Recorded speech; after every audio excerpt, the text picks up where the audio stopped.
Olá, sou a doutora Márcia e vim hoje falar com vocês a respeito de saúde da mulher.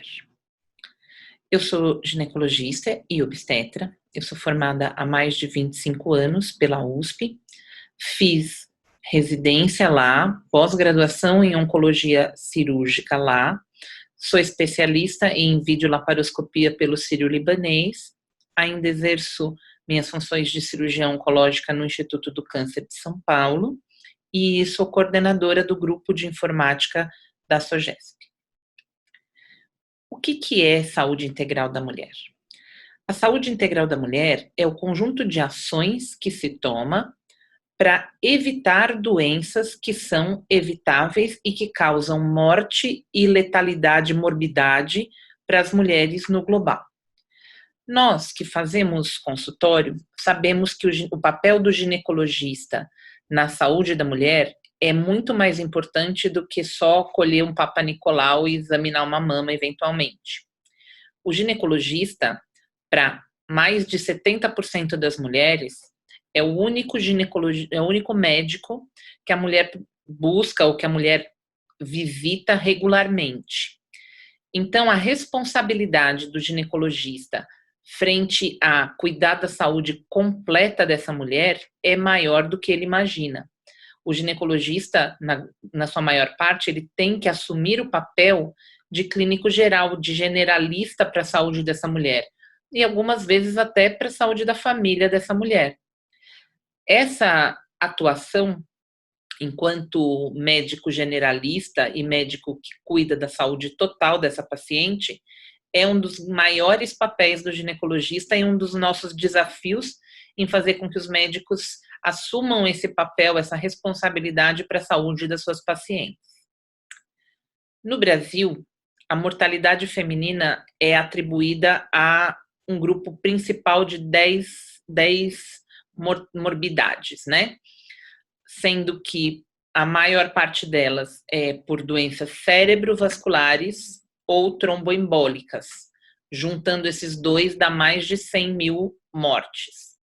Gripes, infecções pulmonares e pneumonias despontam como a terceira causa de mortalidade feminina, e aí a gente observa que essa mortalidade é mais importante em mulheres idosas que acabam não cuidando tão bem da saúde pulmonar e em mulheres que já exerceram o tabagismo no passado. O diabetes, como causa primária de mortalidade, ocupa um dos 5 principais papéis na mortalidade feminina. E, em quinto lugar, vem o câncer, mas não o câncer ginecológico, o câncer de órgãos digestivos, o que inclui principalmente intestino, cólon e estômago. Outras formas de doença do coração vêm atrás, depois consequências imediatas de doenças hipertensivas, doenças crônicas de vias aéreas e respiratórias são importantes, e aí lá no finalzinho, o câncer de mama e o câncer dos órgãos pélvicos. Então, o câncer em si não é a principal causa de mortalidade feminina, é sim uma causa evitável, mas olhando esse gráfico, nós vemos que todas as outras causas evitáveis são importantes e têm a ver muito com estilo de vida e orientação. É óbvio que a cada fase da vida da sua paciente, nós vamos observar situações diferentes e necessidades diferentes para cada época. A menina mais novinha vai precisar de orientação quanto à vacinação, a mulher na idade fértil, jovem, vai precisar de orientação quanto à anticoncepção, a mulher de meia idade média, adulta, vai pensar em fecundidade, gestação, parto, vem as comorbidades associadas a climatério, menopausa, pós-menopausa e senilidade. Para as mulheres jovens, as vacinas são extremamente importantes, mas para os adultos, as vacinas também são muito importantes. É comum a mulher adulta negligenciar as vacinas. É claro que homens adultos, a gente nem está falando desse assunto, mas as mulheres adultas frequentemente negligenciam as vacinas que podem e devem ser usadas nessa fase para evitar alterações e problemas.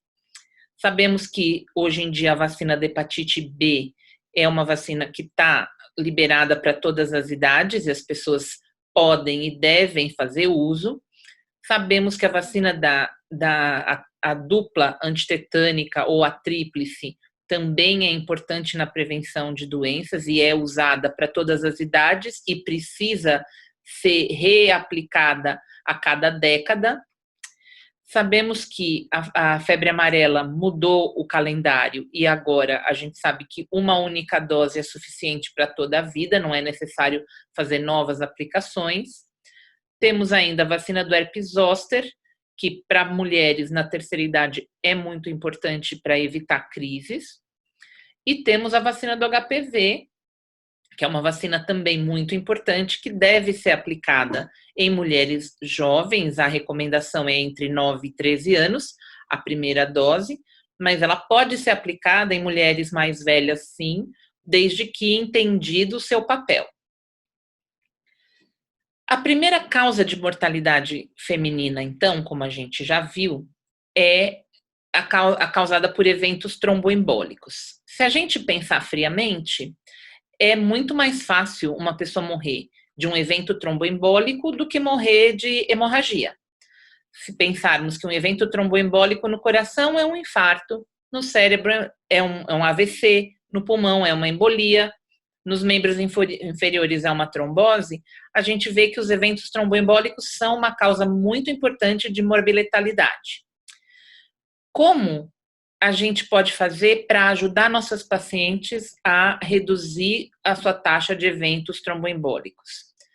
Em primeiro lugar, tentando ajudá-las a controlar as placas de ateromatose que elas podem desenvolver. Claro, existe um papel importante da hereditariedade no controle do colesterol ruim e na formação dessas placas.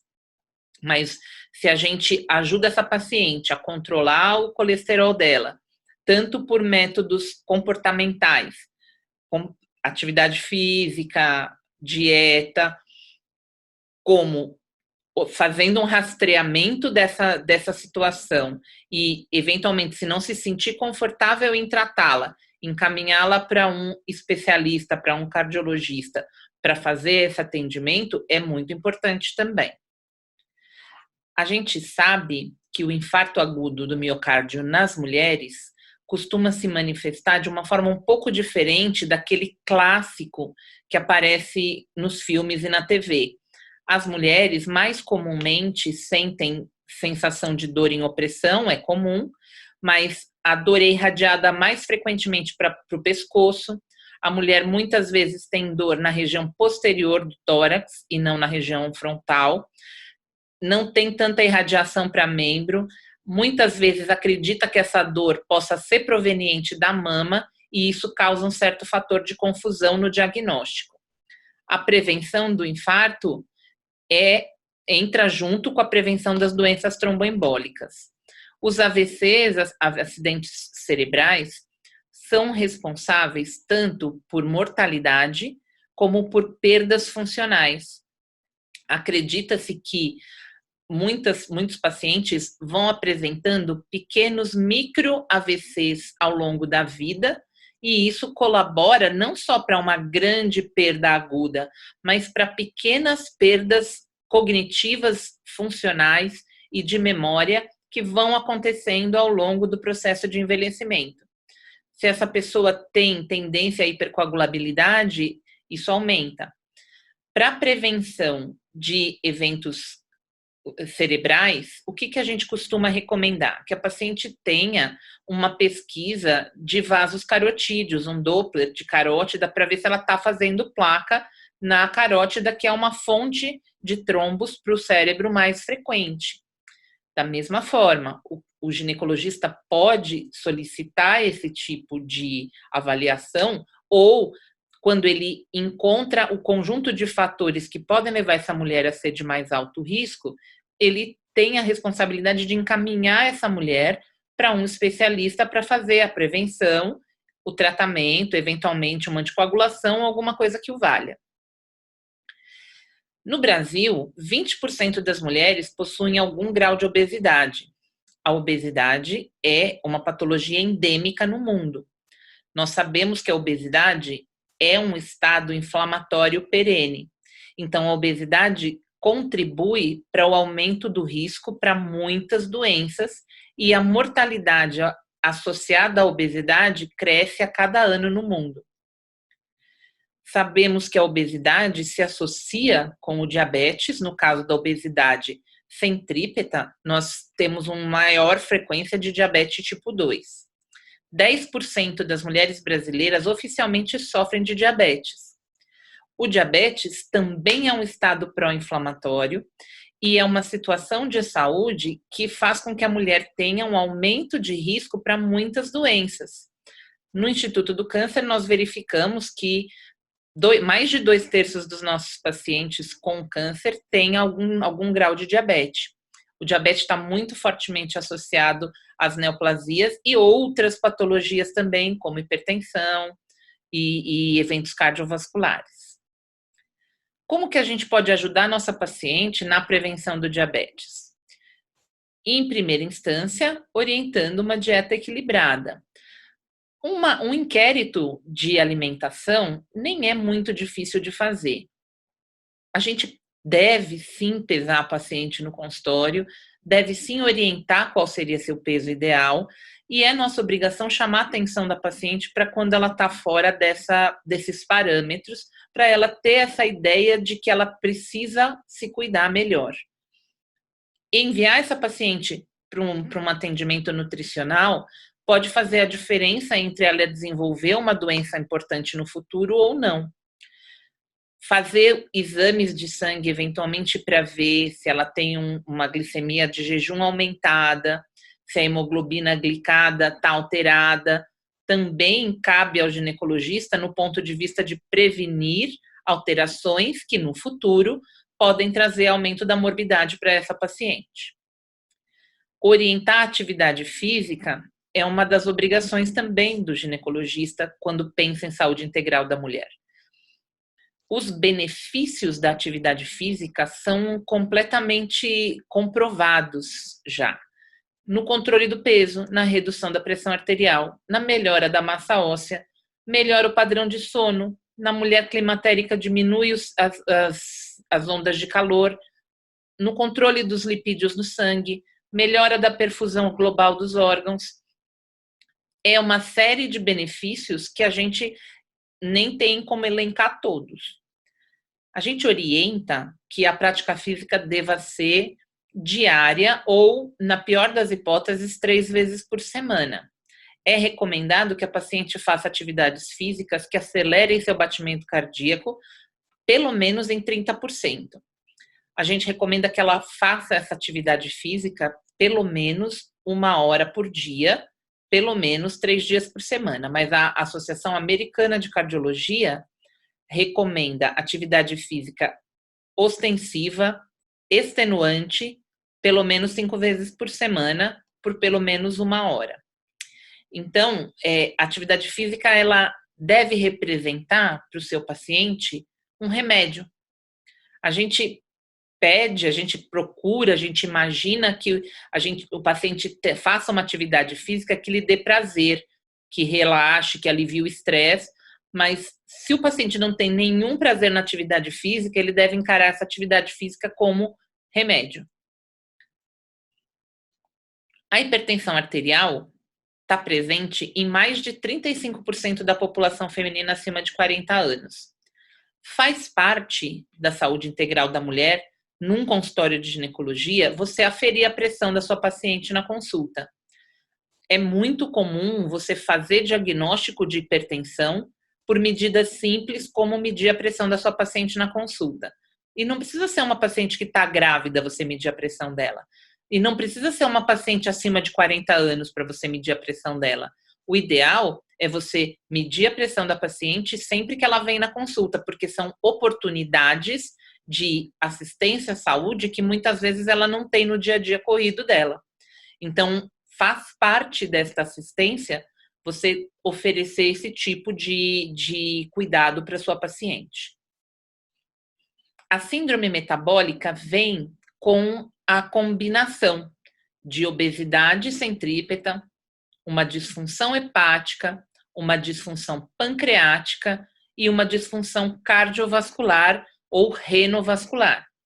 Então, as consequências são normalmente um diabetes, hipertensão e alteração da função hepática.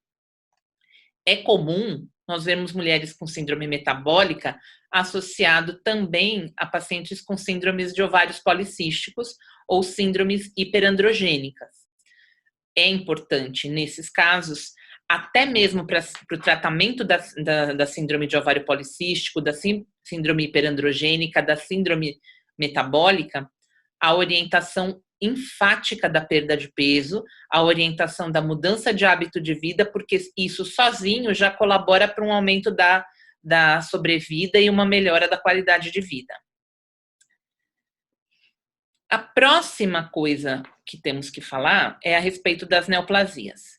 As neoplasias, os cânceres, né, eles causam muito medo quando a gente fala de rastreamento e prevenção na mulher, mas eles não são os principais causadores de mortalidade, como a gente já viu. Mas eles estão associados a outras causas também. Diabetes aumenta o risco para câncer, síndrome metabólica aumenta o risco para câncer, obesidade aumenta o risco para câncer. Obesidade sozinha aumenta o risco para câncer de mama, de endométrio e até eventualmente de ovário. As neoplasias mais comuns nas mulheres são mama, pulmão, colo do útero e intestino. O câncer de mama é disparado o câncer mais frequente nas mulheres, mais de 17 mil casos por ano. O câncer de mama, ele é uma doença que a gente pode prevenir. É uma doença que a gente tem rastreamento. O rastreamento do câncer de mama se inicia pela orientação para o autoexame. O autoexame deve ser um momento em que a paciente está fazendo um autoconhecimento. A gente não espera que uma paciente faça o seu próprio diagnóstico através do autoexame. No autoexame, ela só vai conseguir detectar as diferenças na sua mama. As coisas que estavam lá e que passaram a estar. Coisas novas, densidades diferentes, uma dor, um aumento de volume. Isso é o que a paciente consegue detectar. Nódulos, quando são palpáveis, já são nódulos de tamanho que métodos de imagem já deveriam captar. O autoexame também deve ser orientado a ser feito sempre após um período menstrual, porque no período em que a mulher está perimenstrual, a mama fica sensível e fica demasiada, então ela pode confundir a palpação. A mamografia é o exame de rastreamento indicado para a população global. A gente sabe que a mamografia tem sua melhor indicação em mulheres acima de 40 anos e no mundo há uma grande discussão sobre quando a mamografia a partir de quando a mamografia tem que se tornar um exame de rotina. Para você avaliar o momento em que você deve introduzir a mamografia como exame de rotina para sua paciente, você tem que avaliar a disponibilidade do exame e tem que avaliar o histórico pessoal dessa mulher. Se ela tem histórico pessoal de familiares de primeiro grau com câncer de mama, o rastreamento dela deve se iniciar 10 anos antes da idade que o seu parente mais próximo teve câncer de mama. Se ela não tem casos na família, ela deve fazer o rastreamento habitual, como a população em geral. No Brasil, é permitido, após os 40 anos, fazer pelo menos a primeira mamografia de base. A periodicidade da mamografia, como eu disse, vai depender da disponibilidade do exame. Pode ser feita a cada 48 meses, ou a cada 24 meses, ou a cada 12 meses, vai depender da orientação para cada faixa etária. Câncer de colo é o segundo câncer mais frequente, câncer ginecológico mais frequente nas mulheres. Ele é um câncer que a gente chama de sexualmente transmissível, ou seja, é um câncer induzido por uma infecção viral, que é a infecção pelo HPV. A infecção pelo HPV é sexualmente transmissível. Portanto, o câncer de colo do útero se caracteriza por uma doença praticamente sexualmente transmissível. É raro, existe, mas é raro, câncer de colo uterino que não está associado a uma infecção por HPV. Com isso, a gente tem uma determinação de vacinação contra o HPV na população. Aqui no Brasil, a vacina contra o HPV está disponível na rede pública para mulheres a partir de 9 anos de idade, sendo que o protocolo que nós instituímos no Brasil contempla uma vacina nessa idade inicial, uma segunda dose dali 6 meses e uma última dose dali 5 anos. Com 2 doses, acredita-se que a mulher já tem uma imunidade suficiente para proteção contra a primeira infecção contra o vírus. Como a vagina secreta imunoglobulinas, essas imunoglobulinas vão estar presentes na vagina após a vacinação adequada para bloquear uma primeira infecção pelo vírus. E é dessa forma que a gente tenta prevenir o câncer de colo uterino. Também faz parte da prevenção do câncer de colo uterino a orientação para a vacinação dos meninos, porque o HPV também não é um vírus que infecta apenas o trato genital feminino, ele também infecta o trato digestivo, principalmente ânus, reto, boca e garganta e laringe. Então é importante também que os meninos se vacinem na prevenção dessas outras modalidades da infecção pelo HPV. A segunda forma de prevenção do câncer de colo uterino é o rastreamento pelo exame ginecológico e a coleta do Papa Nicolau. O Papa Nicolau é um exame citológico. A detecção dele ainda é inferior a 50% para a maioria das patologias. Por que então a gente usa esse exame? Porque a sequência de exames nas pacientes faz com que a detecção vá se tornando completa. Então, você vai fazendo o Papa Nicolau a cada ano, a cada 2 anos, a mulher vai tendo cada vez uma oportunidade de fazer o diagnóstico. O Papa Nicolau, ele vê células de descamação do colo uterino e da vagina. Ele pode também demonstrar algumas infecções vaginais, mas ele não é o exame apropriado para fazer diagnóstico de infecções vaginais. As infecções são melhor diagnosticadas por um suave, uma cultura, ou até mesmo pelas características de exame clínico da secreção vaginal. O câncer de pulmão também é frequente em mulheres e também é uma causa de morbi-letalidade muito importante.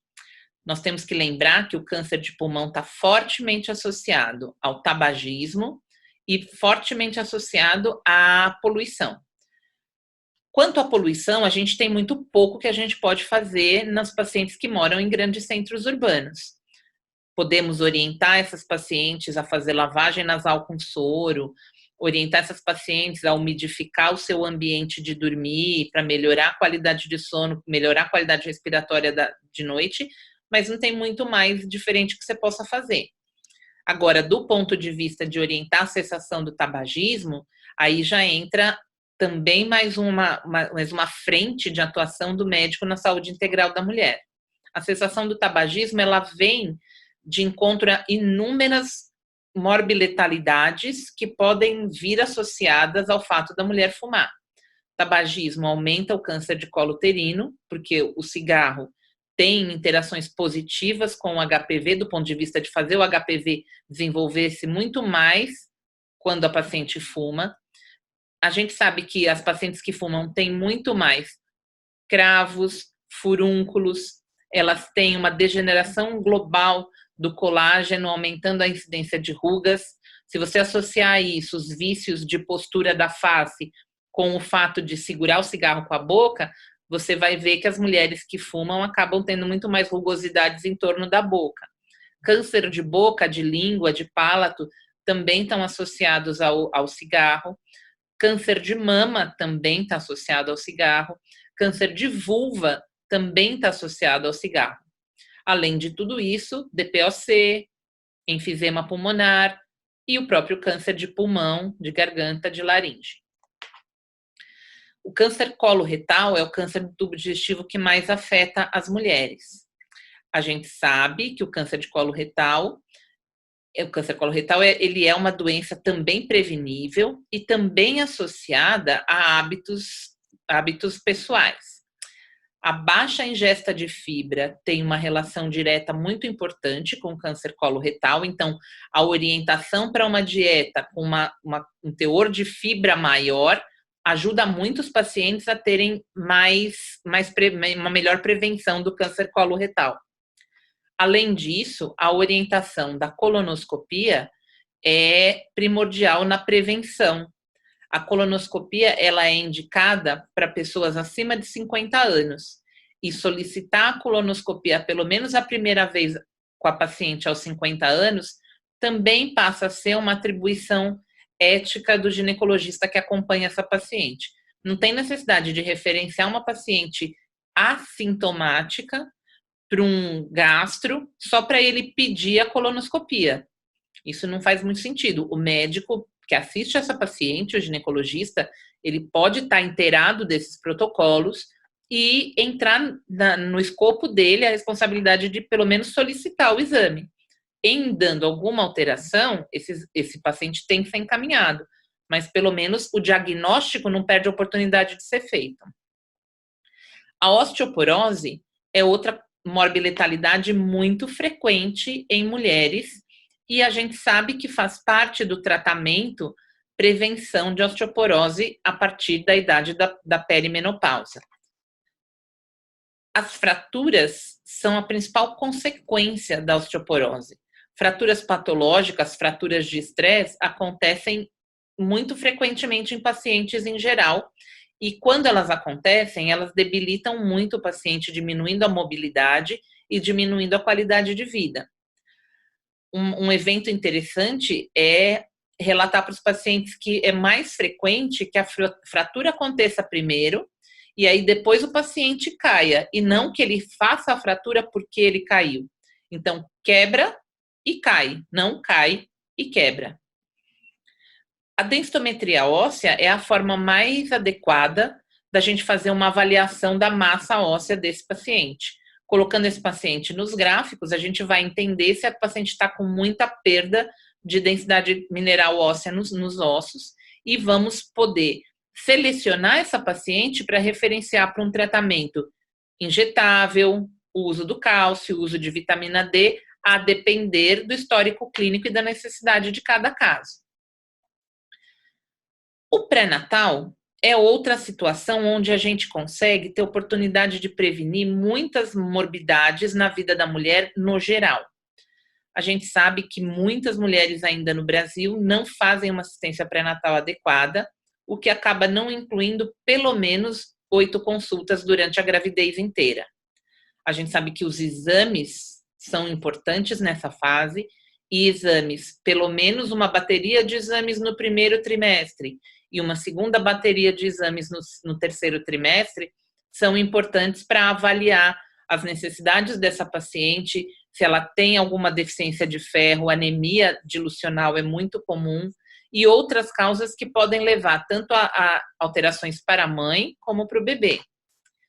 A mortalidade materna no Brasil ainda permanece muito alta. Nós temos uma mortalidade aqui no Brasil de até 62 óbitos para cada 100 mil nascimentos.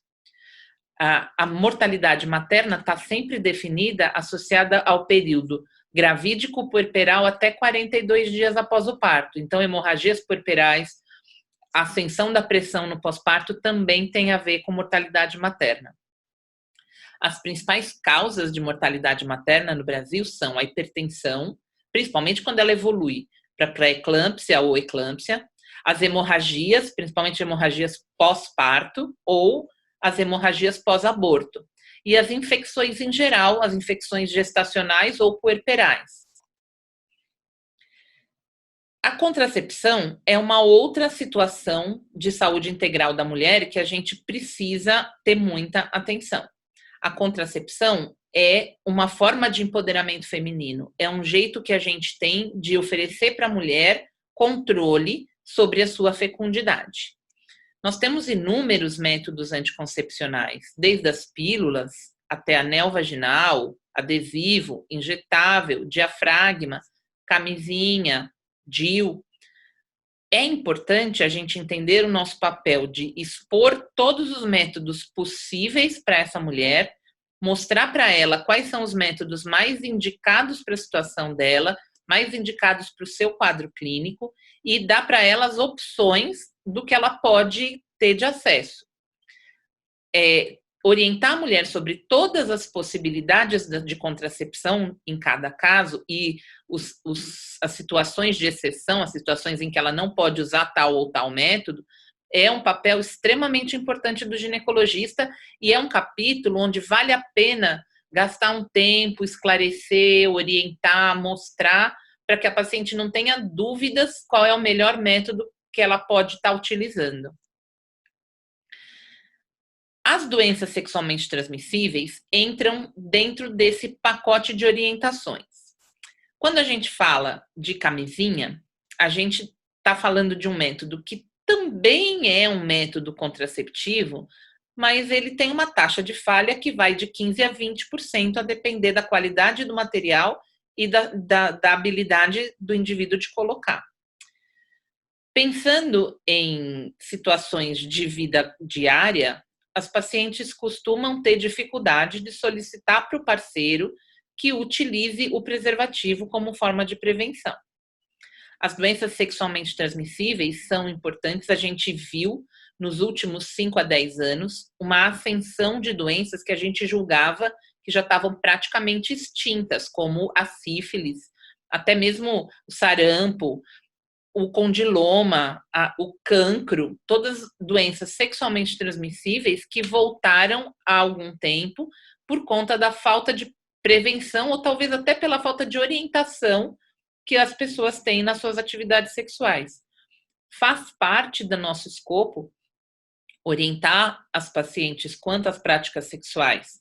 Eu acho que é importante a gente explicar para a paciente que mesmo ela usando um método anticoncepcional adequado, hormonal ou um DIU, o uso da camisinha deve ser associado a contatos sexuais em que ela não esteja interessada em engravidar, para ela ter uma proteção maior contra infecções genitais que podem vir a comprometer o futuro reprodutivo dela no futuro.